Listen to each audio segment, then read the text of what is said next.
J'aimerais bien avoir un appartement parce que quand on n'a pas de logement, c'est un peu dur. On va au travail, on est comme un clochard. Alors, Le logement, ça a été dès le début le souci. Dès le début, dès qu'on arrive, de toute façon, c'est le souci de chacune, forcément. C'est vrai que ça fait assez peur de voir comment les autres mamans qui sont arrivées avant nous, bien avant nous, galèrent. Ça devient vraiment un rêve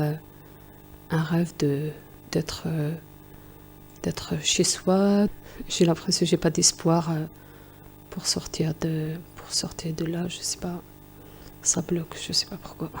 Dans ma thèse, on dirait que, je sais pas, je vais mourir sans avoir un appartement. Moi, le plus grand souci en ce moment à nous et tous les résidents, c'est qu'aujourd'hui, il faut garder notre place. Pourquoi ? Parce qu'on sait si on se retrouve dehors, il n'y a plus rien. Pour l'instant, je n'ai pas trouvé un emploi car faut d'abord, lorsqu'on n'a pas un logement, on n'a pas de travail. Et quand on n'a pas de travail, on n'a pas de logement. je parle pas avoir un salaire pour aller s'amuser, aller au cinéma, aller faire ça. Non, juste pour survivre. On a un salaire d'accord à temps partiel, mais on ne peut pas se permettre on fait attention à tout ce qu'on dépense. Si on tombe malade, il y a des frais. Enfin, ça nous met dans le rouge. On a des difficultés à remonter pour être déjà au minimum. Et ça va très vite quoi, quand on a un petit salaire. Hein. On n'a pas le droit à l'erreur. Vous êtes dans un appartement, c'est vite fait. Vous n'avez pas payé une dette, le lendemain, vous ne payez pas votre loyer, le mois prochain, ainsi de suite, c'est fini. Allez, c'est fini. Hein. Vous êtes en bas de l'échelle. Hein. Terminé, vous repartez à zéro. Quoi. Les déceptions, ça casse beaucoup les gens. Il y en a qui n'ont pas la hargne à force d'avoir été abattus. On leur dit non, non, non, ils perdent leur volonté. Et à force de prendre des nains, c'est sûr qu'il n'y a plus de volonté et qu'après on veut se laisser aller au fond du gouffre. Et je voulais dire, tout ce qui est problème de logement, travail, en fait c'est comme un cancer, et ils ne peuvent pas l'éradiquer en fait. Et ils ont beau faire des lois, mais en fait voilà. Pour moi les politiciens ne servent à rien. Pourquoi ? Parce qu'ils ne font pas bouger les choses correctement. Ils sont entre eux, ils vont décider la loi qui est la plus agréable pour l'État, plus d'économies, c'est ça.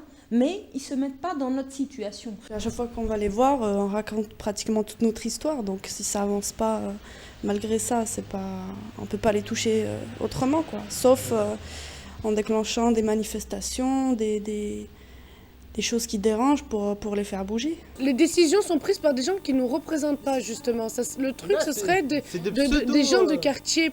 On parle pour les quartiers, du moins, puisqu'on parle d'être représenté, de démocratie sur les quartiers, c'est d'être représenté par des jeunes et de quartiers. Ouais, mais on va les rencontrer combien de fois ? Une fois ?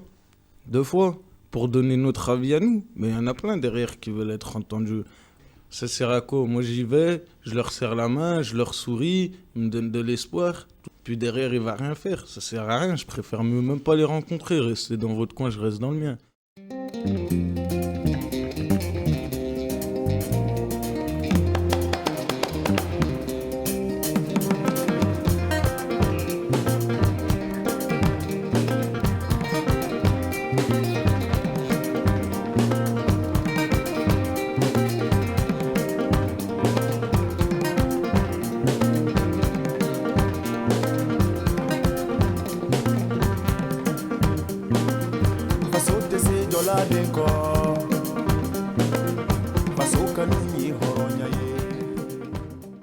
J'imaginais encore plus de colère, Quand des gens disent, quand le jeune homme dit les déceptions nous cassent, ou bien encore les décisions ne sont pas prises par des gens qui nous entendent et qui nous écoutent. Il y a à la fois beaucoup de travail vis-à-vis des élus eux-mêmes qui ne sont pas compris, qui ne sont pas connus et qui sont souvent donc pas appréciés du tout dans leur travail, mais tout autant vis-à-vis de l'opinion publique qui en fait ne perçoit pas à quoi ça sert l'action publique, comment ça fonctionne. On a un rôle à jouer, je pense aussi, de faire reconnaître et légitimer qu'il y a des gens précaires et que cette précarité, elle a un sens et que ce sens-là, c'est un sens qui fait perdre la citoyenneté, qui fait aller dans les extrêmes et qui ne provoque pas de dialogue et de consensus. Concernant les précaires, moi je serais très amusée de voir tous les plans de mandat qui sont sortis pour la nouvelle mandature des conseillers municipaux, des communautés, etc., les conseillers machin, etc., et de voir où est la place de la solidarité et de la précarité.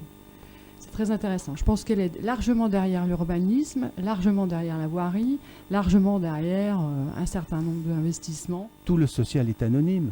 Jamais on en parle. Jamais vous verrez à la publicité dans les journaux, à la télé. Je crois que ce phénomène de pauvreté n'est pas pris en compte. Ce qui me frappe, c'est la lenteur des mises en place de nos actions. Et aujourd'hui, c'est ça qui crée aussi la différence, l'incompréhension entre les personnes dans l'état d'exclusion et nous, en fait. Il faut absolument cesser aussi d'empiler comme ça des dispositifs sociaux qui noient le poisson, qui l'ont noyé pendant 20 années. Il faut absolument que les gens qui ont des problèmes y voient clair, sachent à qui s'adresser, aient des lieux constitués et pensés pour eux. On a le Secours populaire, on a l'entrée de Majolane, on a le CCAS, on a les MDR. Voulez-vous me dire, quand ces associations se rencontrent et discutent ensemble sur le cas des personnes qui sont en difficulté? Jamais. Chacun sa chapelle. Le témoignage le montre. Ils sont saucissonnés en permanence. Ils sont saucissonnés pour le logement, ils sont saucissonnés pour l'emploi, ils sont saucissonnés pour la demande sociale. Enfin, je veux dire, il faut voir le nombre de fois où ils doivent raconter leur vie pour justifier la façon là où ils en sont. C'est vrai que notre rôle est plus souvent pour expliquer pourquoi on ne peut pas, plutôt que pour leur dire pourquoi on pourrait. C'est plutôt dire oui, vous avez demandé un logement, mais je ne peux pas vous en trouver parce que... Alors on démontre le chemin des attributions, on demande comment ça marche.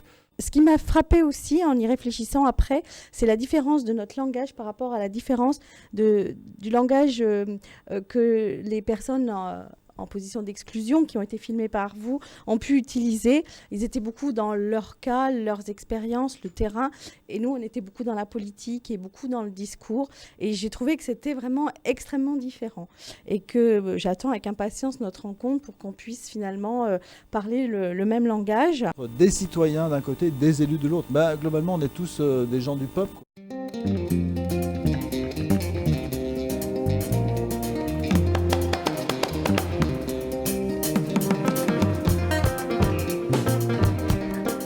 On se rencontre entre précarité, élus, et qu'on va peut-être finir par tous parler le même discours. Et bien de façon à ce que les élus arrivent à être à notre écoute et être quelquefois plus disponibles. Dans des petites communes, on peut se montrer très disponible et faire du terrain parce que le nombre de dossiers est humainement acceptable. On a souvent beaucoup de mal à rencontrer les élus, et comme déjà on a des problèmes, il arrive quelquefois qu'on dise écoute, les élus sont intouchables. Donc, on laisse tomber, on essaie de se tourner vers trouver voir un CCAS, une assistante sociale ou une association. Et moi, je suis contente qu'en fin de compte, on ait tous fini par se rencontrer. J'ai une permanence le mercredi après-midi.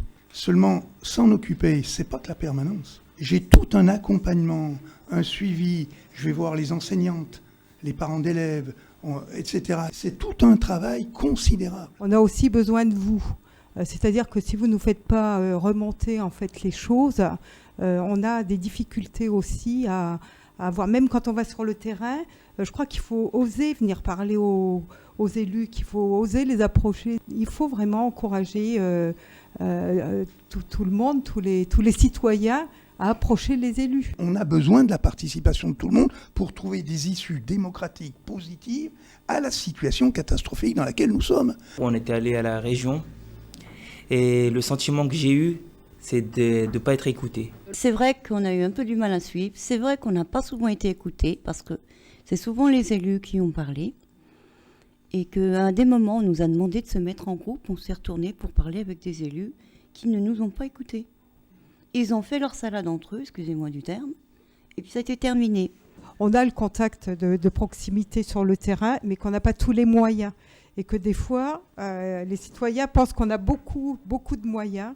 Et il faut aussi qu'on rame souvent pour pouvoir arracher justement une subvention, pour pouvoir trouver une place dans un foyer pour quelqu'un, et que ce n'est pas toujours aussi simple que ça y paraît.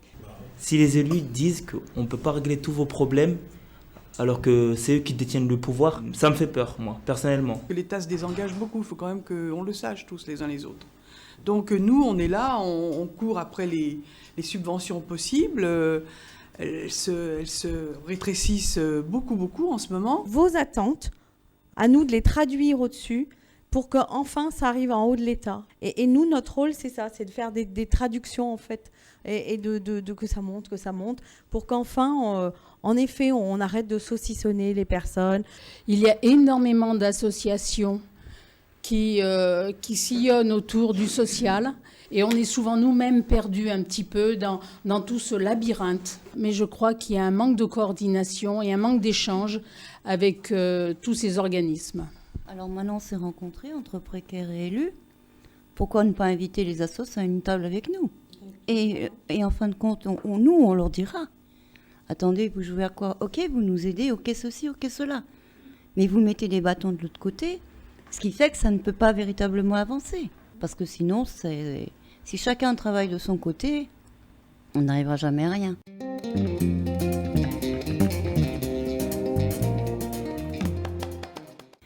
C'est qu'actuellement, dans les CCAS et tout ça, il y a un sacré, excusez-moi du terme, un sacré embouteillage. Parce qu'il y a des gens qui sont dans une, je dirais pas misère noire, mais pas loin, et qui ne savent même pas comment s'en sortir, comment aboutir, et qui se retrouvent vraiment seuls et isolés. Il y a un sacré problème à gérer. Je ne sais pas si ça revient aux élus, si ça revient à la DAS ou je ne sais pas à qui, parce que je crois que plus on avance et pire c'est. La précarité avec la crise d'ailleurs s'aggrave, vous avez raison de dire, c'est de pire en pire. Et là, quels moyens avons-nous s'il n'y a pas une décision, si ce n'est pas un enjeu national de réorientation de politique pour y mettre des moyens, et quand je dis des moyens, c'est aussi bien financier, parce qu'il faut répondre aux demandes, que des gens qui peuvent accompagner. Écoutez, l'élu a un rôle à jouer, mais avec les moyens qu'il a. On a essayé de demander au personnel du CCAS de mettre en place un accompagnement, au moins quand ils sentaient que les personnes n'étaient pas aptes à remplir totalement leur dossier. Mais ils se trouvent confrontés à cette difficulté de moyens parce qu'ils ne sont pas assez nombreux pour pouvoir travailler là-dessus. Lorsque certaines personnes lisent le document, elles ont du mal à comprendre ce qui est demandé. Comme tout le monde ne correspond pas à chaque catégorie demandée, il y a certains ça va les correspondre, d'autres ça ne leur correspondra pas, mais les gens ne font pas la différence. C'est comme si c'était un dossier unique, si on ne comprend pas le dossier unique... Ce que je crois en France, c'est qu'il y a des acteurs de terrain, mais il n'y a pas de lien entre tous ces acteurs de terrain. Pour des raisons simples, c'est qu'on a quand même affaire ici en France à des chapelles. Toute la journée, on fait la garde triage, c'est un mot péjoratif, mais on fait ça. On essaye d'envoyer les personnes vers les lieux où ils vont être les mieux accueillis, parce qu'on les connaît dans notre giron. Et je me dis quelquefois, s'il y avait un peu plus de coordination entre tous ces acteurs, on déboucherait sûrement pour beaucoup plus d'efficacité. Rapidement, on s'est aperçu qu'il y avait besoin de décloisonner et de prendre les choses très en amont. Par exemple, si on parle des expulsions ou des coupures d'eau ou d'électricité. Et la grande question que j'ai essayé de poser, c'est comment on peut être alertés, nous élus, très en amont. Et donc on essaye à 4 ou 5 élus, l'élu au logement, à l'urgence, à l'insertion et moi, on essaye de se faire une petite cellule où toutes les infos qui peuvent venir d'EDF, de la préfecture pour les huissiers, etc., on les a, on regarde avec le CCAS, on essaye de travailler pour voir comment on peut empêcher la date fatidique de l'huissier, l'expulsion. Mais le budget du logement n'a pas augmenté et n'augmentera pas. C'est un budget national. Mais s'il n'y a pas les moyens pour construire plus de logements, vous vous rendez compte, il y a 11 000 demandes à Lyon. On en a construit à Lyon 6 000 en 6 ans. On a doublé ce qui se faisait avant. C'est un effort énorme, mais on ne peut pas faire plus parce que l'État ne nous donne pas l'argent. Le préfet devrait prendre sa responsabilité. Il y a des logements vides, donc où il discute avec les bailleurs privés, ou il réquisitionne. Et voilà, comme il fait pendant le plan froid. Eh bien, qu'il réquisitionne, la loi le lui permet, il devrait le faire. On est dans une société d'urgence, et une société d'urgence, quand on voit concrètement ce que c'est une société qui demande à un individu qui est dans la précarité de s'en sortir au bout de 3-4 ans. Il faut être honnête. Que je suis bien content de pouvoir discuter avec vous, parce que je dis aussi que vous, faut que vous puissiez, malgré vos difficultés, vous occuper un peu de politique et venir bousculer tout ça. Quand vous êtes dans une situation aussi difficile que celle que vous avez vécue, qu'est-ce que vous auriez eu besoin et qu'est-ce que vous attendiez en fait des élus ? Je suis tombé dans une difficulté de payer mon loyer, donc j'ai perdu un logement. J'ai rencontré une première antenne sociale qui n'a pas su me satisfaire. Et après, j'ai dû traîner donc de squat, de chez amis. Donc voilà. Ben, moi, j'attendais que dans les services sociaux, on puisse me dire, ben voilà, monsieur, vous êtes dans telle situation, on n'a aucun moyen de logement, on n'a aucun moyen financier pour l'instant, et je peux par contre vous orienter dans des adresses.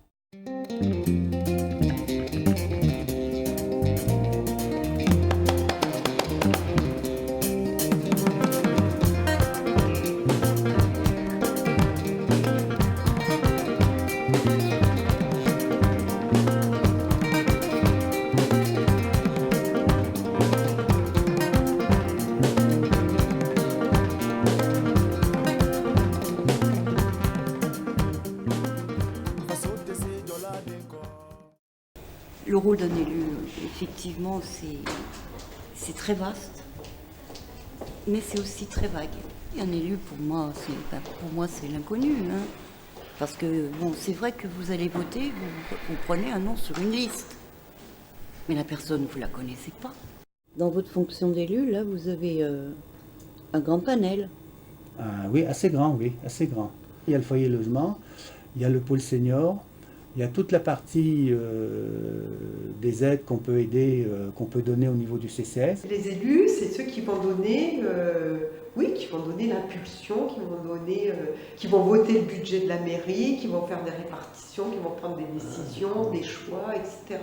Mais on a vraiment une différence entre le personnel et les élus. J'estime que mon rôle, il est un peu celui d'un facilitateur.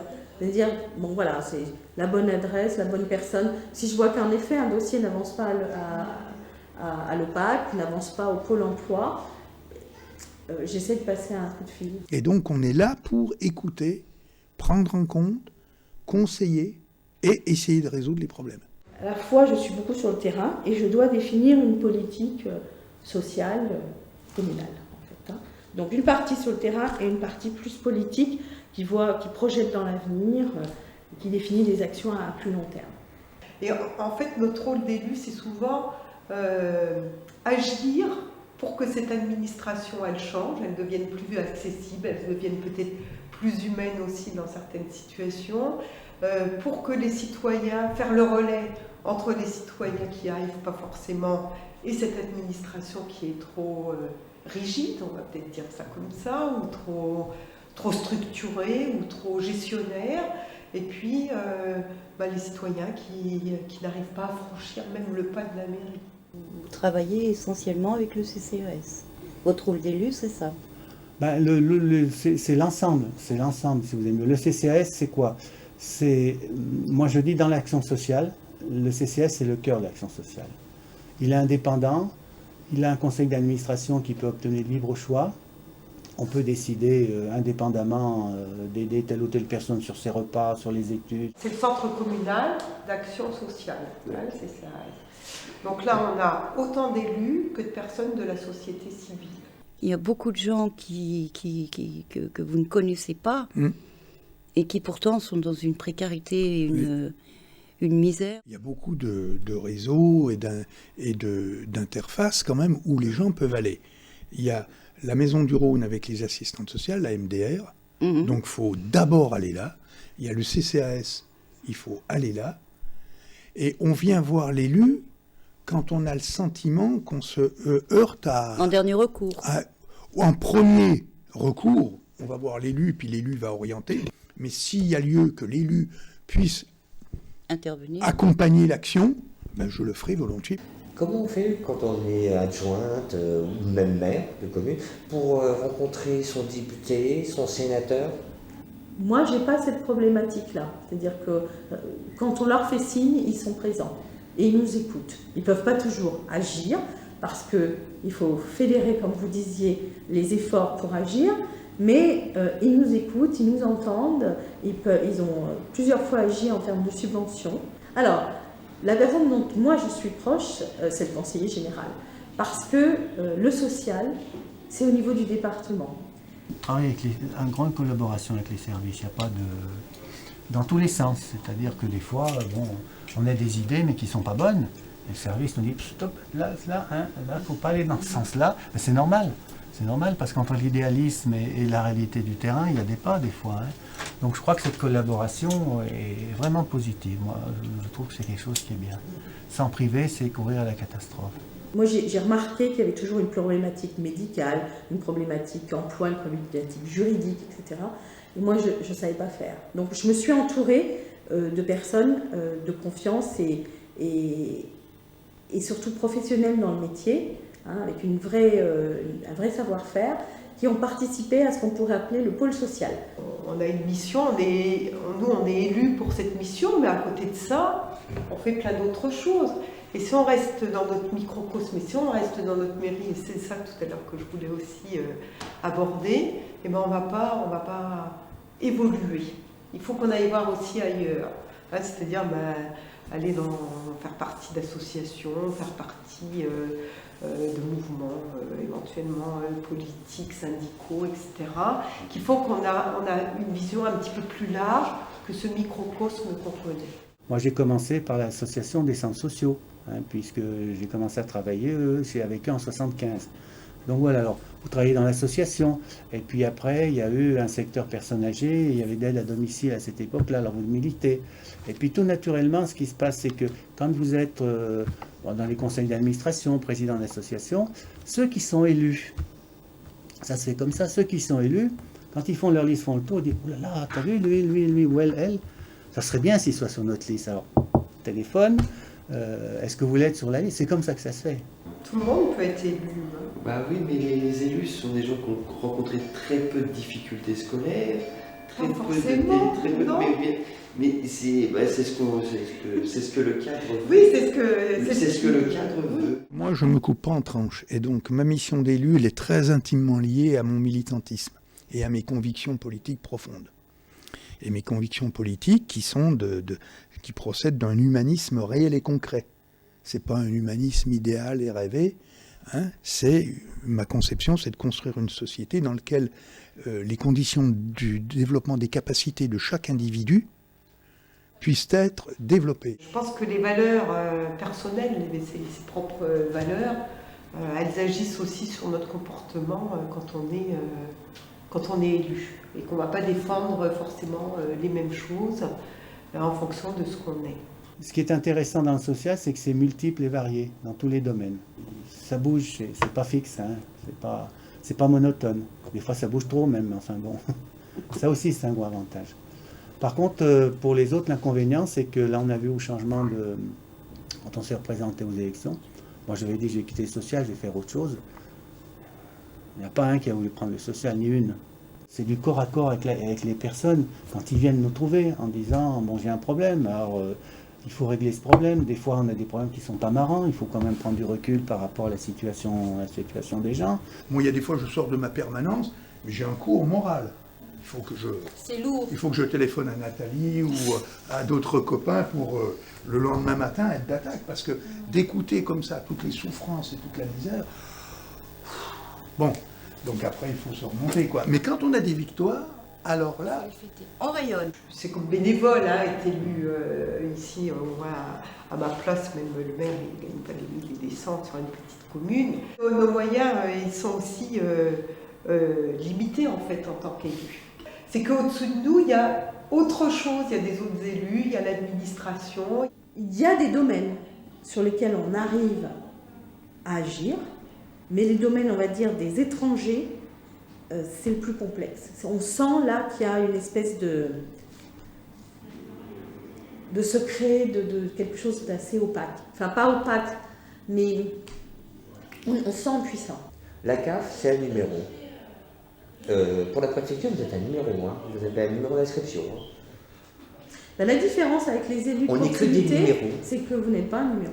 Oui, l'inconvénient, c'est de proximité, hein, mais l'élu de proximité ne travaille pas à la CAF, il ne travaille pas à la Sécu, il ne travaille pas à la préfecture. Mais vous n'êtes justement pas un numéro, et c'est là la dimension humaine, et par contre, on est parfois des facilitateurs.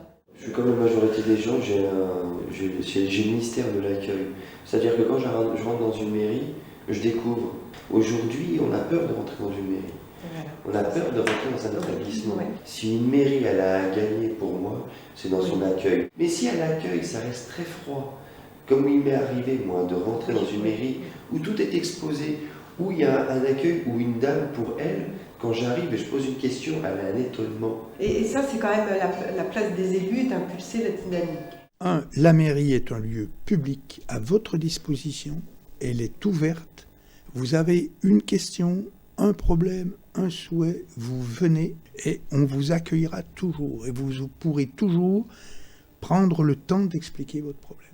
Ça, c'est la première des choses et ça, c'est l'endroit. La mairie, c'est la mairie, c'est la maison du citoyen. Il faut qu'on arrive à rencontrer des gens. Et ça, c'est justement le gros problème des élus. Si on fait des permanences, ça ne marche pas. Il faut que l'élu, il aille au-devant. Et je crois que c'est un peu ça qu'on a perdu. Si on avait la volonté de faire participer un petit peu les habitants, eux ont du mal à venir exprimer leur désir. C'est pas rentrer dans les habitudes. Il y a une barrière imaginaire qui se met entre les élus, les services et la population. C'est pas évident de leur donner la parole, même avec notre bonne volonté. Il n'y a pas de communication. Le seul moment de communication, par exemple, c'est là, aujourd'hui, avec un élu. Mon objectif à moi en tant qu'élu, je ne sais pas si j'y arriverai, c'est d'amener en fait tout le monde à la discussion, au dialogue. C'est que les gens investissent la mairie. J'ai un élu qui est venu chez moi, je me rappellerai toute ma vie, qui est arrivé chez moi. Effectivement, à l'époque, j'étais au chômage, je venais perdre le père de mes enfants. Donc c'est des voisins qui ont alerté la mairie et l'élu est venu. C'est d'ailleurs une des raisons pour lesquelles j'ai accepté de travailler avec les élus. L'inconvénient, c'est que nous, en tant que personnes citoyennes qui voulons être acteurs de nos vies, on est spectateurs. On devient spectateurs. Après, on nous dit, mais il faut être acteur de vos vies, puis assister. Je suis désolé, vous nous obligez à être assistés parce qu'on n'y arrive pas jusqu'à vous. Il faut falloir qu'on passe par un tiers pour aller jusqu'à vous.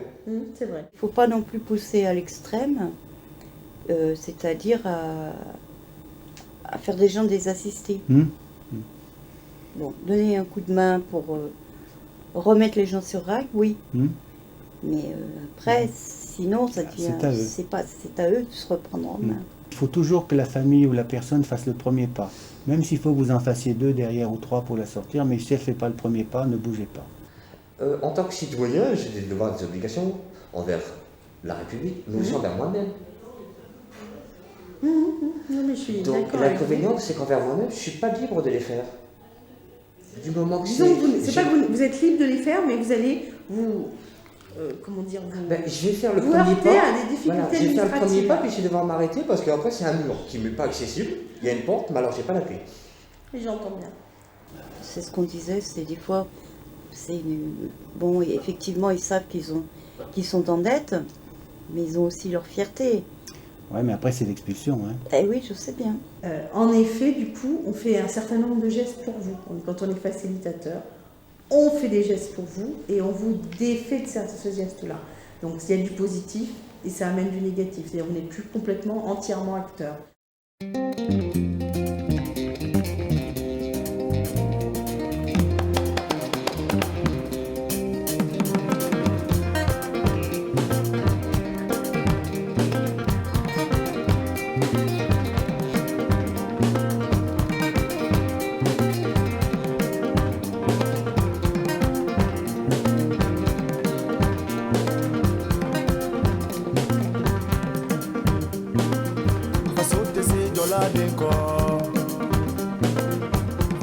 n'umwihoronyaye